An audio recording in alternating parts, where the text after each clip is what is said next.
Welcome to Professor Game Podcast, where we interview successful practitioners of games, gamification, and game thinking who brings the best of their experiences to get ideas, insights, and inspiration that help us in the process of getting the students to learn what we teach.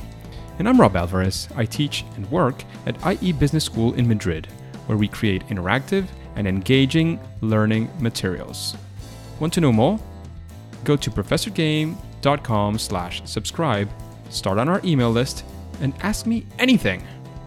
Engagers, so today we have somebody from Amazon, and it's no other than Chuck Sigmund. So Chuck, first thing, before we do anything else, are you prepared to engage? Absolutely. Let's do it. Let's go. So Chuck Sigmund is a senior program manager in the Amazon Leadership Institute. He is passionate about creating environments that bring out the best in learners and encourage them to fully engage and optimize their learning experience. His recent work has focused on how to use gamification, digital storytelling, and hyper-interactive scenarios to increase learner engagement. He holds a Master of Arts in Education and Training and is a Sententia Games Certified Gamification Master Craftsman. So Chuck, that's amazing. I don't know the levels by heart. I'm guessing that's the highest level of Sententia, right? That's level 3 of the 3 levels that Sententia Games puts out. There you go. So an absolute master in Sententia Games. So welcome to today's podcast, Chuck.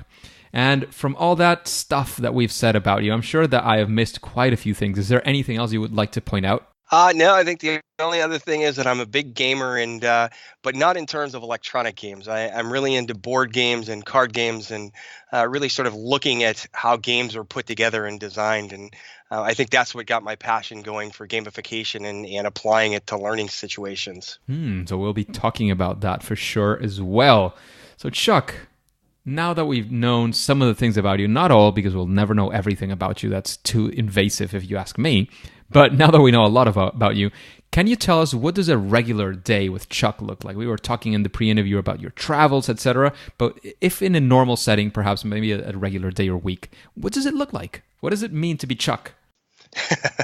Well, I'm really fortunate in the work that I do at Amazon. I own 2 separate leadership development programs right now within the Amazon Leadership Institute. The first one is a program that's designed to help all of our frontline managers grow into leaders of leaders. So that's really kind of taking their current skill set as managers and elevating them into a more senior leadership kind of position. That's a program that we've designed. It's a completely asynchronous program, and I get to engage with our leaders offline, both in terms of regular meetings with them and also on an online situation where we post questions and we have engaging conversations. And what's great about it is we really get to leverage all of the experience and the expertise of our leaders across all of the globe. So this is for leadership development for leaders in every country that Amazon supports. Wow. The second program that I'm really super excited about and that I'm wanting to tell everybody about these days is a comprehensive curriculum that we're creating to elevate the technical and leadership skills of all of our site leaders globally. As you can imagine, Amazon's got literally hundreds of sites all over the world, and we have an assigned site leader at every single one of those. Some of those folks are relatively new to Amazon, and maybe they've moved in from somewhere other than the company, and a lot of them are folks who've sort of grown up within Amazon. They started in operations and then maybe became a team lead and then maybe a manager before they eventually became a site leader. And we're in the process of developing a comprehensive curriculum to help really elevate the technical and leadership skills of all of those site leaders. Some of the content that we're creating includes things like developing a mission and tenets for the site leaders, training them about how to make high velocity decisions, leading through change, delivering and sustaining results. All of those things that are sort of the non-technical, non-operational sort of factors that they really need to grow to become excellent leaders for Amazon. What's great about both of those programs for me is I get a lot of broad discretion to work with our stakeholders to design these programs so that they're not just chock full of content, right? It's not just somebody comes into a class and we speak to them and they walk away and hopefully they learn some of it and maybe they don't take any of it away. But we're designing programs that are really exciting and hopefully engaging for the participants. So I get to spend a lot of my time every day just thinking about kind of what's the best way of helping our leaders approach problems with a new perspective, and how can we help bring them a different viewpoint that they can then take back to their sites and really grow their staff and their employees, and even continually develop themselves. Wow, that sounds very, very exciting. So Chuck, now that we've seen all these amazing things that you're doing in Amazon and all this exciting stuff, all the ups that you've been having, we would also like to know something around a different type of story, one of those fail or first attempts in learning that you've had, where you've gathered a lot of learning, or you were able to stand up in an epic story or something similar in that sense. What did you learn? How did you come out of it? Do you have such a story of a fail moment that you would call even your favorite that led you to where you are today? Actually, I think it's pretty funny that you asked me this, because it's one you already know a little bit about. It's the program that I presented at Gamicon last year. So last year, I worked with some of our teams in India for Amazon to design and launch a gamified course for helping teach accent and dialect recognition and understanding. It became a pretty significant learning experience for me because frankly, I didn't do my due diligence. As the first phase of the project, I conducted what I thought was a pretty thorough audience analysis and persona development based on what I knew about our target associates. Things like their ages, their education level, gender distribution, all of those things that you would normally dive into when you were doing audience analysis. Unfortunately, I made some pretty faulty assumptions going in about the overall motivations for the group. I made the biggest assumption that I made was that they were similar to learners in the United States in terms of how they might approach games. For those of you not as familiar, maybe, folks in the United States tend to be pretty competitive when it comes to games, and particularly pretty competitive independently with one another. In this case, it turns out that the folks in India aren't that way so much. They actually work together in a much more cooperative and supportive kind of environment. So building a program like I did that was based on heavy competition and trying to, quote, win the game, just wasn't a terribly successful strategy. I think the lesson here was really that I needed to do more research to understand the players. Jonathan Peters of Sententia talks a lot about being aware of self-hugging, or creating gamification strategies that kind of match our own particular motivations. And in this particular case, I think that's exactly what happened. I don't think I was as cognizant of what the true motivators were as I could or should have been. And as a result, the program really fell flat for the learners. Though we kind of forced them through the program and we got some success in terms of number of completions, there really wasn't as much success in terms of learning or engagement, and the sort of level one evaluations that we got back from a lot of the learners were not nearly as strong as I had hoped. And when we did a little more of a deep dive with them, what we found out was it really just didn't match kind of the cultural personality, if you will, of the learners. They really just didn't, it didn't resonate with them to have this individual competition. They would have much preferred something that was more cooperative, more supportive of one another, where they could partner and kind of grow that way rather than try and win at some way. It just wasn't a great experience all the way around. But I know as well, because we were together, that you were able to turn it around. And why were you able to turn it around? Because you tried, you had this fail, you learned a lot from it, and you were able to change the situation and to understand your learners deeper and to go further with their motivations and to be able to work with them in the future or even in the same project with these new lens. Because the understanding of our learners, of our users, of our players is something that can never be understated. It's always super important, and it's always, you can never do enough of that. Even if you feel you've done too much, you can do some more, and it's always going to be useful, because you'll find Small things, big things that can change your program and that can make it a lot more successful. I don't know if there's, aside from what you mentioned, of course, of knowing more your users, which I completely agree with. Is there anything else you'd like to sort of leave us with from this story?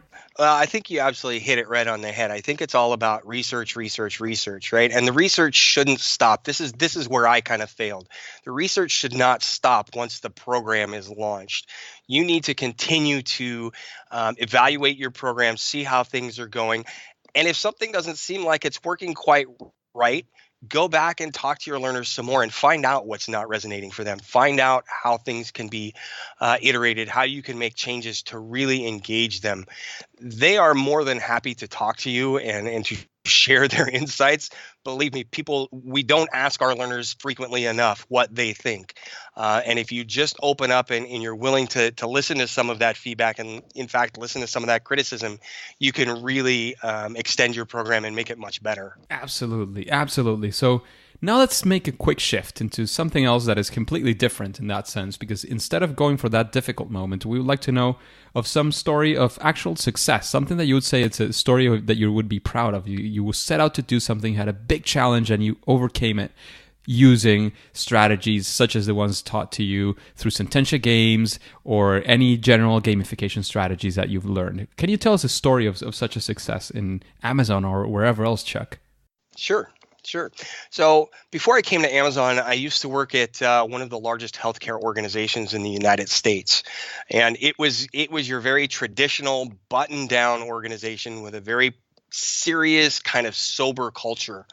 I was brought in to work with them to redesign their new caregiver orientation program, their new hire orientation. As you can imagine, the program they had in place was a lot like you would see at other large-scale corporations, the kind of orientation that lasts multiple days, involves a lot of sitting around and listening as leader after leader comes in. They talk about their part of the organization. Maybe they show a few slides, and then they leave. And everybody's expected to read a ton of policies, sign some paper saying they received all of the official paperwork. Certainly didn't have any kind of an interaction or any kind of engagement. And the feedback they were getting from their new hires was pretty negative, to say the least. So we spent a lot of time first interviewing different caregivers to get a deeper understanding of what was getting them excited about their jobs and why they wanted to work for this organization, what they really wanted to know as they started in their new roles.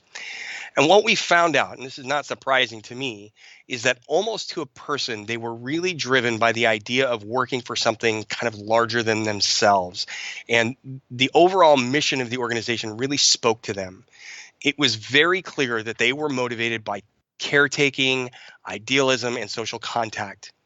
Interestingly, even though this was a pretty traditional setting, though, they didn't seem to be very constrained by rules. Even though they were going into this formal organization and they recognized that as a sort of a traditional setting, they saw a bigger picture of achieving the organizational mission as their overarching objective. That was what was most important to them. So to get them deeply involved in the orientation, we stepped back and introduced the orientation as the story of the organization itself.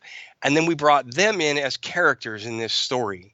What we wanted to do is describe their journey as new caregivers and tie that to how that was part of the larger journey of the organization and how the organization had grown over the last 100+ years. We actually built out a literal map of this journey. And what we were able to do is then create an environment where these new caregivers worked in teams, which was what really mirrored their everyday work structure. And we gave them opportunities during the orientation to take on challenges and puzzles and tasks together as these small teams. And each time they completed a challenge, they got to move forward through the story.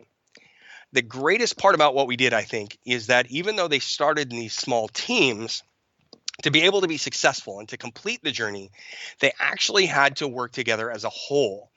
And they figured that out on their own as they went along, that each team had something to contribute and that without everybody's involvement, they simply wouldn't be successful. So they quickly went from trying to compete with one another as these small teams and to win, to recognizing that winning actually meant everybody was able to partner to be successful together. And I think what we were really able to accomplish with that program that made me feel the best was from the very outset, when we very first launched it, the initial moment that a new caregiver started in their role, they began to fully understand and buy into what the organization was all about. They really bought into the culture. It was about as much building a strong organizational bond as it was about giving them any kind of policies and procedures. We figured they were bound to pick those up along the way anyhow. So what was most important was really developing this sense that they were part of a larger whole and that they were part of this organization whose mission was really driving everything that was done and all of the decisions that they made.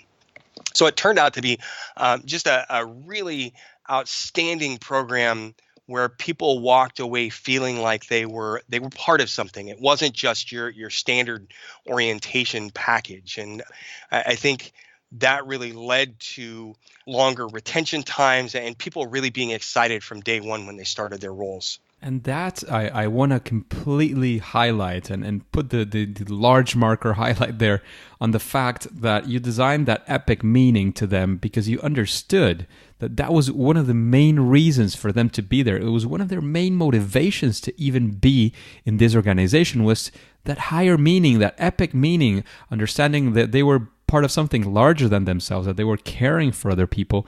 That was, I think, the central. Of course, there were amazing things that you were doing, but understanding that at its core, everything else, being a smart guy like yourself and the great team I'm sure you had as well, everything else started unfolding depending on that. You started creating this story, you put them together in teams because they cared about each other, and you realized that they were actually going to be cooperating. All of those things, in my vision, as I see it from the outside, it seems like they were just unfolding from that initial aha moment that you had because you understood your audience. So that, I think that's an amazing story, Chuck, to tell today. Is there anything else that you would like to highlight from this story? I think the only other piece I would add, and I just briefly alluded to it, with any program like this, you're always going to be measured on some metric, right? In our case, what they wanted to measure was time to get people into their role and then attrition rates.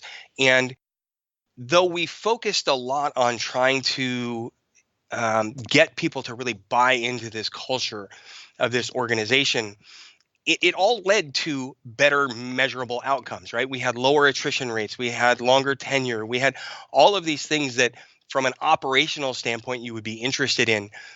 But what's important to me is that was not our focus, right? When we built this program, I didn't say, okay, I've got to build a program that's going to lead to lower attrition rates. What we wanted to build was a program that really was going to solidify the caregiver's desire to work in that organization. And the attrition rates were just a natural offspring of that, right? It just kind of happened as a result. And I think sometimes we get so lost in focusing on the metrics that we forget about what sort of the underlying drivers are. And if we can focus on those underlying motivators, the numbers will fall into place. Absolutely. We have to know which are the numbers. We have to know which are the objectives. And then, of course, start seeing what underlies in that. How do we get to that metric? What does it mean to have less attrition, for example, in your case? Chuck, you mentioned at the start, we mentioned that you are part of the gamification master craftsman at Sententia Games. So I gather that you probably use at least a part of their process to most of your designs in gamification. Could you briefly describe, if you started a gamification project tomorrow, especially for learning, what would be the steps in 2-5 minutes the tops that you would take when you confront that project, when you get started and you follow through until the end? Sure. I think there are about 5 or 6 consistent steps that I try and use every time. The first one, pretty clearly, understand the problem. And that's, just a matter of really getting down all the facts about what it is you're trying to solve. And as you just mentioned a moment ago, what are those metrics I'm trying to reach? What are the motivators we're trying to use to leverage for that? The second would be understanding the audience. And this is the piece that, unfortunately, we don't always get as detailed as we need to. Really looking into who is the audience that you're going to be serving and what kind of personas do they have that you really should be targeting. Along with that, you want to define the motivations, right? Once I understand the audience, I can understand what are the things that drive them to want to do this program, that drive them to want to learn whatever it is I'm trying to teach them. From there, one of the big things I do in virtually almost every program is write the story. I'm a really big advocate of storytelling in any kind of learning development. And most particularly when you're using gamification, you really want to wrap what you're doing in some sort of story so that people understand where they fit as the player, if you will. Next would be to identify the objectives and the rewards. People like rewards of some sort, right? It could be they win a game. It could be they get a little sticker. It could just be they get a gold star when they're all done. But understanding what those things are that will help them want to drive completion. And then finally, develop the challenges. What are those things? We don't want to just dump a bunch of content on someone. We really want to challenge them to learn the material or challenge them to go through the content in a way that helps make it sticky for them. And then the very last thing, and I cannot say this enough, is test, test, test. You get this done, you roll it out, maybe you do a pilot with a small group, they test it, they give you feedback, then eventually you roll it out for real. And as I mentioned before, you want to go back, collect more data, make sure that your learners are really engaging the way you expected them to. Just because they're engaging doesn't mean it's the way that you planned. So really kind of testing and collecting that data so you understand what's going on. And I would just say you just continually iterate after that. Absolutely. That makes a lot of sense. So those 6 steps that Chuck mentioned, always remember you have to understand what you're doing, why you're doing it, what's the objective, understand your audience, understand what motivates this audience, understand the rewards or the feedback that you're going to be providing for them, then understand the challenges that they're going to be facing. And finally, and this cannot be stressed enough, play tests. You have to check if it's working with real people. It can be a pilot, it can be a small group of the actual audience that you're going to be facing, but test it and iterate. Improve the things that you have because there's always going to be room for improvement when you face an actual audience. And I would even add, in each and every one of these steps, start trying to face your audience, start trying to see how it works with each and every one of them. When you're trying something, see how it works with that person. Always try to include your audience as much as possible. So that's a fantastic process. Thank you very much for that, Chuck. Just a quick break before we continue. Are you enjoying this podcast? If you're listening through a podcasting app, please subscribe and rate us on the app. This will be of great help to reach more engagers so we can change the world together through gamification. And now, Chuck, I would like to know, what is something that you think that in general, like not speaking about a particular project, but that like almost any gamification project, especially for learning, would benefit from using? Something that perhaps you could even call a best practice.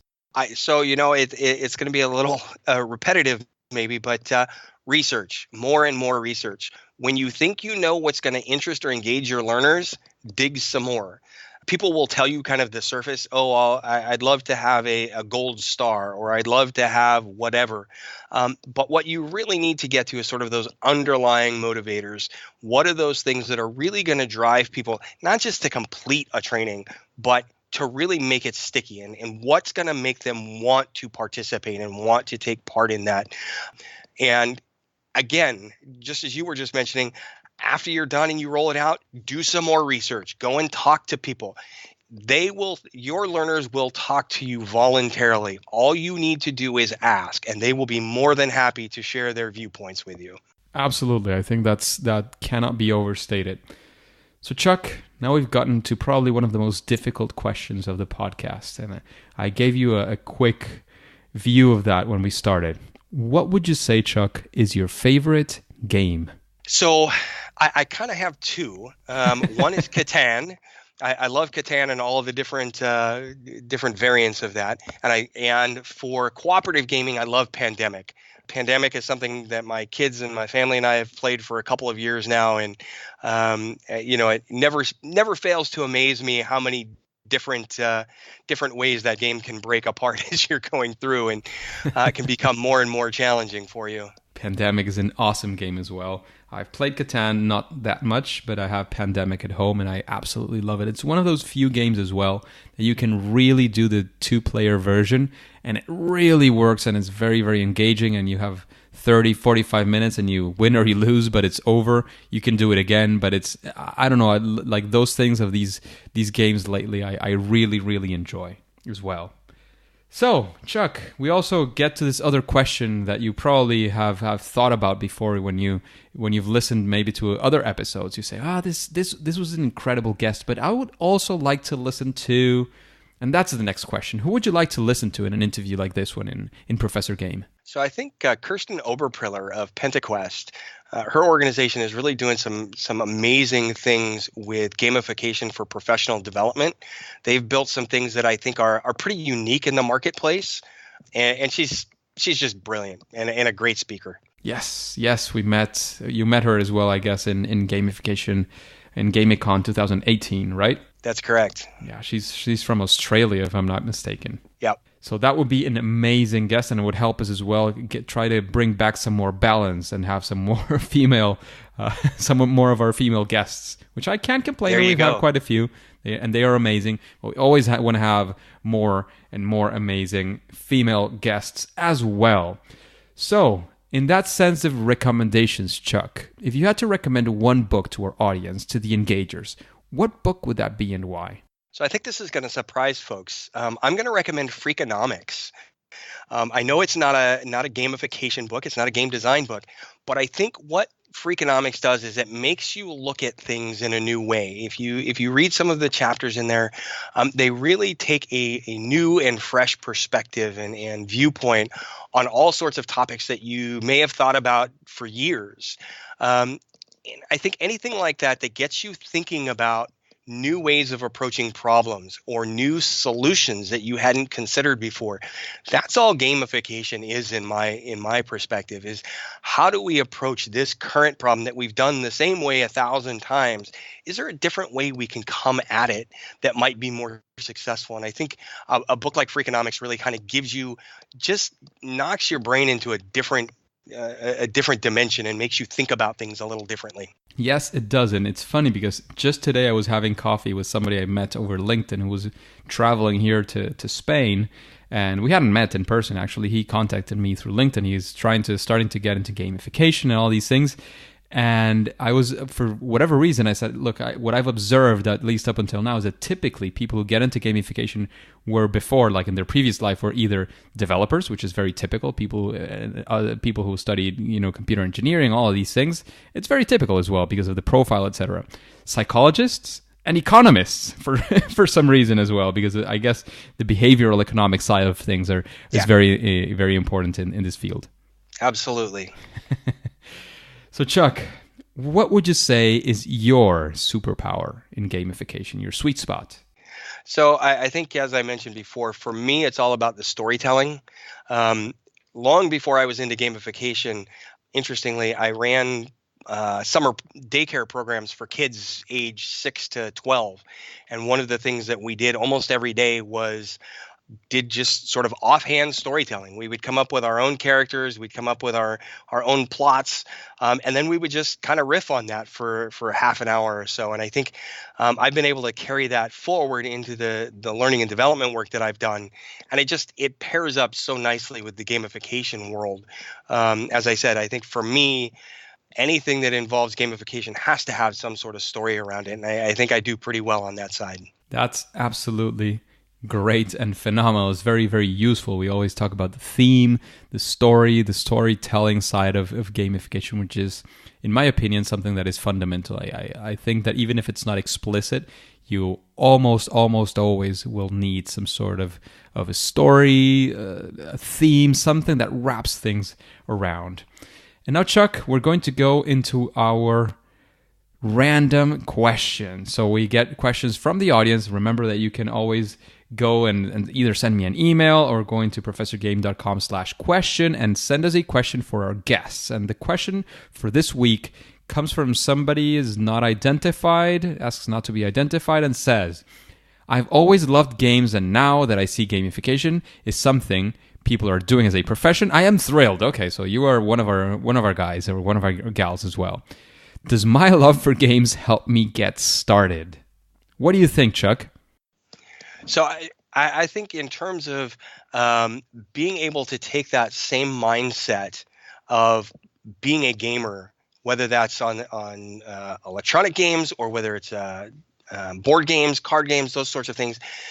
All of that is about thinking through rules, thinking through processes, thinking through motivation, being able to take those ideals, those ideas, and pass them on, whether it's to a learning and development sort of role, you can use it in an HR role. I've even seen developers come up with ways of applying gamification motivation strategies to UX design, to website design, to application design. If you look at various apps that are on your phone, 90% of them, even the ones that aren't game apps, are gamified, right? They have some of the same concepts of gamification. So I think absolutely having that background, having that sort of that life experience carries through in a whole lot of different venues. I absolutely agree. I think it's an experience that you can carry through and you can think about the things that we think about in gamification, but you do have to make a small shift, and it's not only about, which we still definitely, and I think you agree with me, Chuck, we still definitely enjoy games, but we also include an additional lens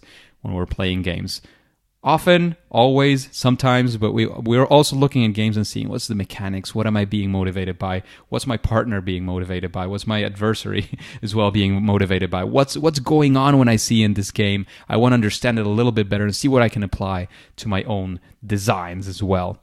So Chuck, it's been absolutely amazing having you today. I've had a lot of fun. I think the engagers will take a lot of things back home to think about, to reflect on, and to in general to learn from, to apply into their own everyday.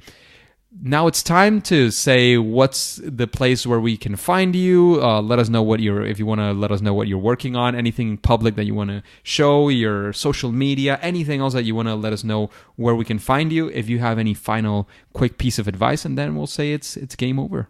Sure.